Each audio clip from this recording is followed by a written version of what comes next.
खरं तर हे बजेट अंतरिम बजेट आहे 3 महिन्यासाठीचं आणि त्यामुळं या बजेटमधून फार मोठ्या अपेक्षा ठेवायचं काही कारणच नव्हतं. कारण ज्या सरकारला गेल्या 10 वर्षामध्ये शेतकऱ्यांच्यासाठी सामान्यांच्यासाठी काय करता आलं नाही ते आता 3 महिन्याच्या बजेटमध्ये काय करणार आहे हे स्पष्टच होतं. तरी सुद्धा जे काही फुटकळ तरतुदी केल्या त्या अत्यंत निराशाजनक आहेत. त्याच्यामध्ये काही हाताला लागणार नाही. विशेषतः पाम तेल आयात केल्यामुळं जो मोठ्या प्रमाणामध्ये सोयाबीन उत्पादक शेतकऱ्यांना फटका बसलेला आहे आणि आता तर परिस्थिती अशी आहे की हमी भावापेक्षा कमी किमती सोयाबीनच्या झालेल्या आहेत.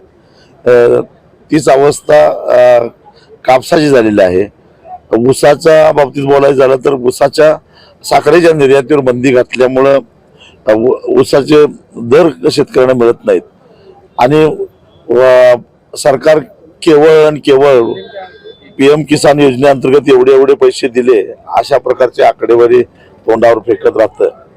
माझं एकदा सरकारला सांगणं आहे की फक्त एकदाच गेल्या वर्षी खत किती खपलं आणि त्याचं बाजार मूल्य किती होतं आणि यावर्षी रासायनिक खत किती खपलं त्याचं बाजार मूल्य किती आहे आणि त्यातून गेल्या वर्षाचं बाजार मूल्य वजा जाता जी फरकाची रक्कम राहते ती PM किसान योजनेअंतर्गत जी रक्कम खर्ची पडली त्याच्यापेक्षा जास्त आहे का कमी आहे एवढं फक्त सरकारनं सांगावं.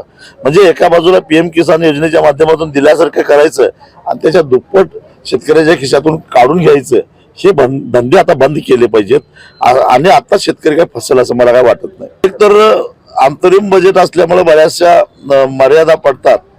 तरी सुद्धा थोड्याफार फेरफार करता आल्या असत्या पण या सरकारमधल्या लोकांचा इतका अहंकार आणि आत्मविश्वास वाढलेला आहे काही केलं तरी आपल्यालाच लोक मतं देतील असं वाटल्यामुळं ना त्यांनी मध्यमवर्गीयाकडे बघितलं ना शेतकऱ्याकडे बघितलं ना व्यापाऱ्यांच्याकडे बघितलं ना असंघटित कर्मचाऱ्यांच्याकडे बघितलं मजुरांच्याकडे बघितलं.